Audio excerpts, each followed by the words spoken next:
ambiri taona zomwe zikuchitika mu dziko la Tanzania.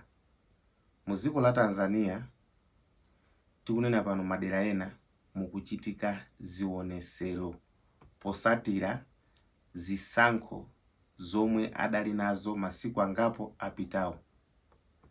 Zikuonesa kunena kuti nzika za zikolo sizokhutisidwa ndizo satira kapena ndi process ya zisankho momwe idayendera zomwe zinapangisa magulu ena anthu kupita kuyamba zionesero. Komabe zingakhale zili chonchi zikuonesa kunena kuti mtsogoleri amene amalamulira pa nthawi imeneyo wapambana kwambiri potengera ndi zomwe BBC yalemba. Zikuonesa kuti mayi ameneyi wapambana ndi mavoti ochuluka kwambiri, about 97% amavoti.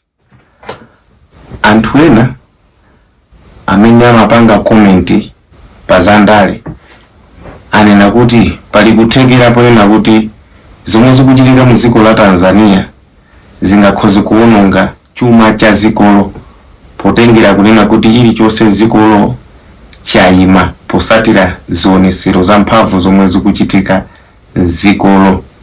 Izi zitakupangisa kuti mwina chuma cha dziko la Tanzania chilowe pasi. Chonde dziko la Tanzania zinthu sizili bwino kwenikweni. Tiyeni tiwayikize mapemphero amene ndi maneba athu ndithu. Dziko la Tanzania linayandikanaso ndi dziko la Malawi, kotero kuti chilichonse chochitika m'dziko li chitha kukhuza potengera kunena kuti katundu wina amene timagwiritsa ntchito m'dziko lathu lino amachokera m'dziko la Tanzania.